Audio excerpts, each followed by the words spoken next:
اعوذ باللہ من الشیطان الرجیم، بسم اللہ الرحمن الرحیم۔ السلام علیکم، کیسے ہیں سب بچے؟ امید ہے سب خیریت سے ہوں گے۔ اللہ پاک آپ کو ہنستا مسکراتا رکھے اور سب بچوں کو زندگی میں کامیاب کرے، کامران کرے۔ اچھا جی، اب ہم نے آج مطالعہ پاکستان ہے، آج اس کا ہم نے ٹاپک پڑھنا ہے نظریے کے ماخذ۔ نظریے کا ماخذ کا مطلب کسی نظریہ، تھیوری کی بنیاد یا اصل کو سمجھنا، یعنی وہ ذرائع، اصول یا عوامل جن سے کسی نظریے کا آغاز ہو۔ تاریخ میں یہ دیکھا جاتا ہے کہ کسی نظریے کی ابتدا کب، کہاں اور کن حالات میں ہوئی۔ یہ تھا جی نظریے کے ماخذ کا مطلب۔ اب ہم نظریے کے ماخذ پڑھ لیتے ہیں۔ نمبر 1 ہے جی آپ کا مشترکہ مذہب۔ مذہب محض عبادات کا مجموعہ نہیں ہوتا، بلکہ وہ کسی قوم کی پوری معاشرتی زندگی کو متاثر کرتا ہے۔ 19ویں صدی میں برصغیر پاک و ہند میں کئی ہندو تحریکوں، مثلاً آریہ سماج اور برہمو سماج وغیرہ نے جنم لیا، جن کا مقصد ہندوازم کی اشاعت اور مسلمانوں کو نیچا دکھانا تھا۔ آریہ سماج کے بانی پنڈت دیانت سرسوتی نے تو حد ہی کر دی تھی۔ اس نے شدھی کے نام سے ایک پروگرام شروع کیا جس کا مقصد غیر ہندوؤں کو زبردستی ہندو یعنی شدھی ہندو ذہن کے مطابق پاک صاف بنانا تھا۔ برہمو سماج کا بانی راجہ رام موہن رائے بھی مسلم دشمنی میں مسلمانوں کے خلاف تقاریر کرتا تھا۔ کانگریسی دور حکومت 1937 اور 39 یعنی کہ 1937 اور 39 میں نے اس خیال کو مزید پختہ کر دیا کہ متحدہ ہندوستان میں مسلمانوں کے لیے اپنی مذہبی شناخت اور پہچان کو برقرار رکھنا مشکل ہوتا جا رہا ہے۔ اب اس میں ہم نے پہلا سوال اپنا شارٹ بنانا ہے کہ برصغیر پاک و ہند میں کتنی تحریکوں نے جنم لیا۔ تو یہاں پہ آپ لکھیں گے 19ویں صدی میں برصغیر پاک و ہند میں کئی تحریکوں، مثلاً آریہ سماج اور برہمو سماج نے جنم لیا۔ اب اس میں دوسرا شارٹ بنائیں گے کہ آریہ سماج کے بارے میں تحریر کریں۔ تو یہاں پہ پھر لکھیں گے آپ آریہ سماج، جن کا مقصد ہندوازم کی اشاعت مسلمانوں کو نیچا دکھانا تھا۔ آریہ سماج کے بانی پنڈت دیانت سرسوتی نے تو حد ہی کر دی تھی۔ اس نے شدھی کے نام سے ایک پروگرام شروع کیا جس کا مقصد غیر ہندوؤں کو زبردستی ہندو یعنی شدھی ہندو ذہن کے مطابق پاک صاف بنانا تھا۔ یہاں تک اس کا آنسر آئے گا۔ آگے آپ بنائیں گے برہمو سماج کے بارے میں تحریر کریں۔ تو اس میں بھی آپ یوں لکھیں گے برہمو سماج کا بانی راجہ رام موہن رائے بھی مسلم دشمنی میں مسلمانوں کے خلاف تقاریر کرتا تھا۔ یہ کانگریسی دور حکومت 1937 اور 39 نے اس خیال کو مزید پختہ کر دیا کہ متحدہ ہندوستان میں مسلمانوں کے لیے اپنی مذہبی شناخت اور پہچان کو برقرار رکھنا مشکل ہوتا جا رہا تھا۔ اب یہ دیکھیں، آپ نے یہاں پہ پڑھا کہ اس مذہب میں بھی لوگوں نے مسلمانوں کو کتنا اس میں پریشان کیا ہوا تھا۔ اب ہے جی آگے مشترکہ سیاسی مقاصد۔ مشترکہ سیاسی مقاصد کی بدولت دنیا کی کئی اقوام نے اپنی آزادی کی جدوجہد کی۔ انگریزوں کی آمد سے برصغیر پاک و ہند میں جمہوریت کا تصور ابھرا، جس میں حکومتی نمائندوں کا انتخاب ووٹ کے ذریعے عمل میں آنا تھا۔ آبادی کے لحاظ سے مسلمان برصغیر پاک و ہند میں 1/4 یعنی کہ 25% تھے، لہذا حکومت میں مسلمانوں کا حصہ بھی تھوڑا تھا۔ نئے سیاسی نظام نے جو شعور دیا تھا، اس کی وجہ سے مسلمانوں کا تشخص ابھرنے لگا، یعنی کہ یہ سیاسی مقاصد میں بھی انہوں نے اتنا پریشان کیا جس سے مسلمان اپنا جو ہے اس نظریے پر پختہ ہوتے گئے۔ اس میں آپ شارٹ بنائیں گے سب سے پہلے کہ جمہوریت کا تصور کب ابھرا۔ تو آنسر لکھیں گے آپ کے مشترکہ سیاسی مقاصد کی بدولت دنیا کی کئی اقوام نے اپنی زندگی کی جدوجہد کی۔ انگریزوں کی آمد سے برصغیر پاک و ہند میں جمہوریت کا تصور ابھرا، جس میں حکومتی نمائندوں کا انتخاب ووٹ کے ذریعے عمل میں آنا تھا۔ اچھا جی، یہ شارٹ آپ کا آ گیا جی مشترکہ تعلیمی مقاصد۔ مشترکہ تعلیمی مقاصد بھی کسی قوم کے نظریے کے ماخذ ہوتے ہیں۔ انگریزوں نے برصغیر پر قبضے کے بعد ایسا نظام تعلیم متعارف کرایا جس میں انگریزی زبان کو مرکزی حیثیت حاصل تھی۔ اس پر مسلم علماء نے رد عمل کا اظہار کرتے ہوئے انگریزی زبان سیکھنے کو خلاف اسلام قرار دیا۔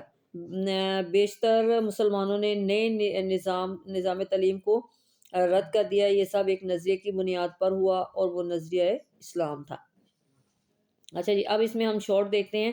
اس میں آپ کا شارٹ بنے گا برصغیر پر قبضے کے بعد انگریزوں نے کیسا نظام تعلیم اور مسلم علماء نے کس طرح کا اس پر اظہار کیا۔ تو اس میں آپ نے اس کا آنسر لکھیں گے کہ انگریزوں نے برصغیر پر قبضے کے بعد ایک ایسا نظام تعلیم متعارف کروایا جس میں انگریزی زبان کو مرکزی حیثیت حاصل تھی۔ یہاں تک پھر علماء کی رائے کیا تھی؟ اس پر مسلم علماء نے رد عمل کا اظہار کرتے ہوئے انگریزی زبان سیکھنے کو خلاف اسلام قرار دیا۔ بیشتر مسلمانوں نے نئے نظام تعلیم کو رد کر دیا۔ یہ سب ایک نظریے کی بنیاد پر ہوا اور وہ نظریہ اسلام تھا۔ اچھا جی، یہاں آگے نمبر 4 آپ کا جی مشترکہ معاشی مقاصد۔ مشترکہ معاشی مقاصد بھی کسی قوم کے نظریے کے ماخذ ہوتے ہیں۔ 1857 کی جنگ آزادی کے بعد انگریزوں کی ہمدردی حاصل کرنے کے لیے ہندو انگریزوں کو یہ بات سمجھانے میں کامیاب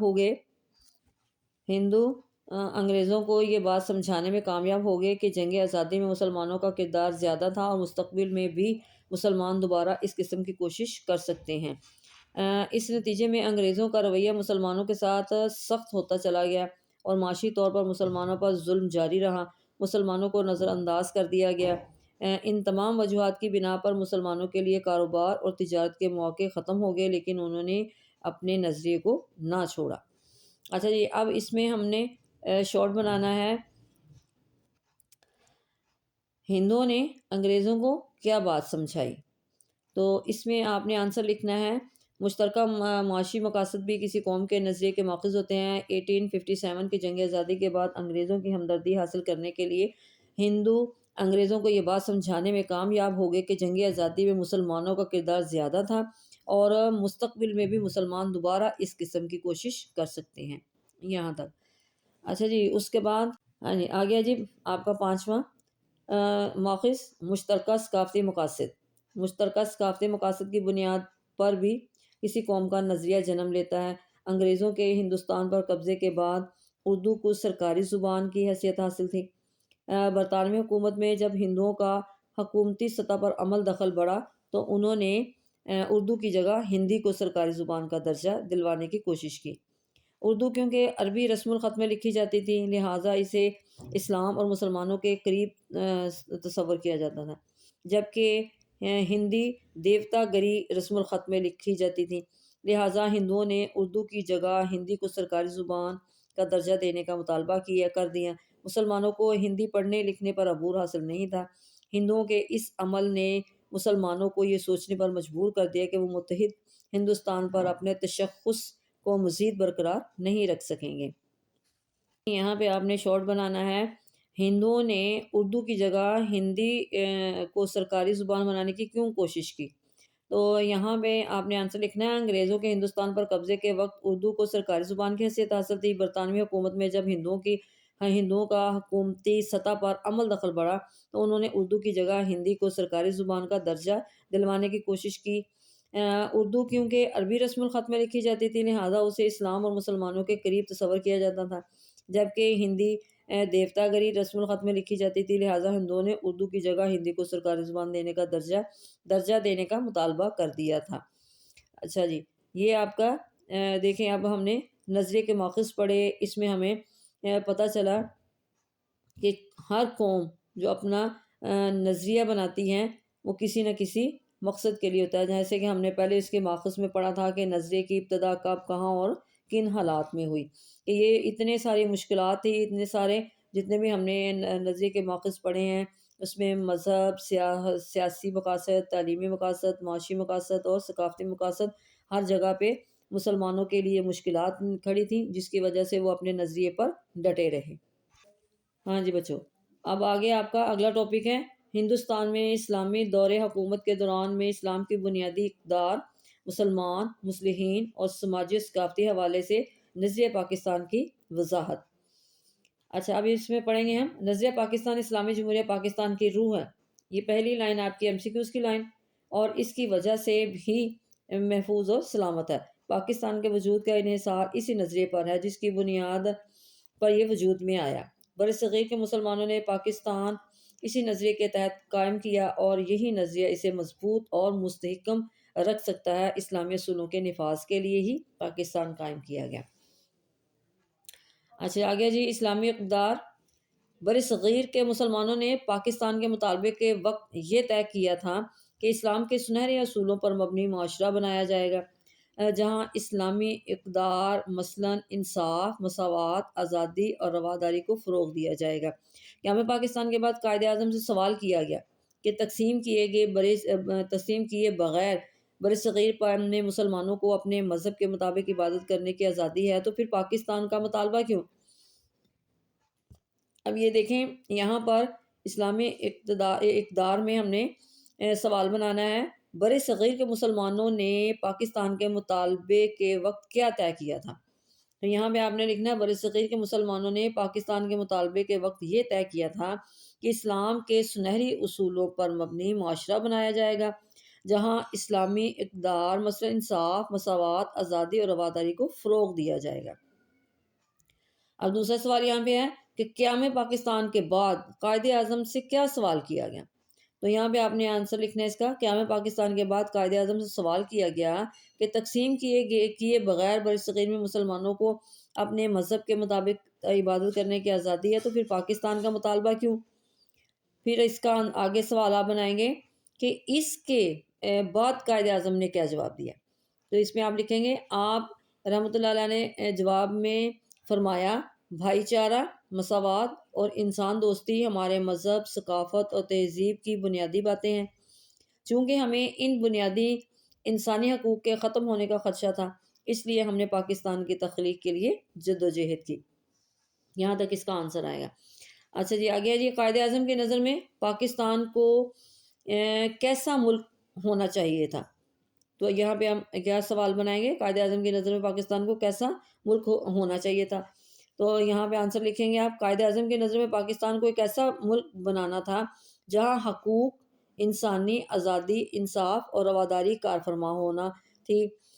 اسی طرح پاکستان دوسرے ممالک اور معاشرے کے لیے ایک مثال بن سکتا تھا تاکہ وہ بھی اس کے نقش قدم پر چل کر خوشگوار اور فلاحی صورت اختیار کر سکیں۔ نظیر پاکستان فلاحی اور مثالی ریاست کے قیام کی بنیاد سمجھا گیا۔ ہاں جی اگلا ہے جی مسلمان مصلحین۔ اب یہاں پہ ہم مصلحین کا مطلب سمجھ لیتے ہیں کہ عربی زبان کا لفظ ہے جو مصلح کی جمع ہے، اس کا مطلب اصلاح کرنے والا، درستگی یا بہتری کے کام کرنے والا، اور یہ ان لوگوں کے لیے استعمال ہوتا ہے جو معاشرتی، مذہبی، اخلاقی برائیوں کو ختم کرنے والا، لوگوں کی رہنمائی کرنے کی کوشش کرتے ہیں۔ اچھا یہ تو تھا مصلحین کا مطلب۔ اب آگے اس کا ٹاپک پڑھتے ہیں۔ بر صغیر میں دو قومی نظریے کی ابتدا تو مسلمانوں کی آمد کے ساتھ ہی ہو گئی تھی، پھر مختلف موقعوں پر اس نظریے کی وضاحت، ترقی اور مضبوطی کے امکان کی صورتیں پیدا ہوتی گئیں۔ 1867 میں سر سید احمد خان نے صاف طور پر یہ کہہ دیا تھا کہ ہندو اور مسلمان دو الگ الگ قومیں ہیں اور ایک دوسرے میں جذب نہیں ہو سکتی۔ 1879 میں مولانا جمال الدین افغانی، 1890 میں مولانا عبدالحلیم شرر اور 1828 میں مولانا مرتضیٰ احمد مکیش نے مسلمانوں کے لیے الگ ریاست کی قیام کی بات کی کہ علامہ اقبال نے 1930 میں خطبہ الہ آباد میں مسلمانوں کی الگ ریاست کا تصور پیش کیا۔ اچھا جی یہاں پہ سوال بنائیں، سر سید احمد خان نے ہندو اور مسلمانوں کو الگ قوم کہا، اس کے بارے میں کیا فرمایا؟ الگ قوم ہے کیا فرمایا؟ اس کے آنسر میں آپ لکھیں گے 1867 میں سر سید احمد خان نے صاف طور پر کہہ دیا تھا کہ ہندو اور مسلمان دو الگ الگ قومیں ہیں اور ایک دوسرے میں جذب نہیں ہو سکتی۔ اب یہاں پہ آپ لکھیں گے مسلمانوں کے لیے الگ ریاست کے قیام کی بات کن شخصیات نے کی اور کب؟ یہاں پہ آپ آنسر لکھیں گے 1879 میں مولانا جمال الدین افغانی، 1890 میں مولانا عبدالحلیم شرر اور 1928 میں مولانا مرتضیٰ احمد مکیش نے مسلمانوں کے لیے الگ ریاست کے قیام کی بات کی۔ علامہ محمد اقبال نے 1930 میں خطبہ الہ آباد میں مسلمانوں کی الگ ریاست کا تصور پیش کیا۔ تو بچوں یہ تھے آج کے ہمارے ٹاپک جن کو ہم نے اچھی طرح سمجھ لیا۔ ان میں ہم نے شارٹ کویسچن بھی اچھی طرح بنا دیے، یہ آپ لوگوں نے اس کو اچھی طرح دیکھ لینا ہے اور پڑھ لینا ہے۔ اگر کوئی مشکل آپ کو بیچ میں محسوس ہو رہی ہو تو آپ مجھے کمنٹس باکس میں بتا سکتے ہیں، میں آپ کو ہیلپ کر سکتی ہوں۔ اوکے جی، اللہ حافظ۔ اب اگلا جو آپ کا ٹاپک ہوں گے اس کے ساتھ پھر ملیں گے۔ اللہ حافظ۔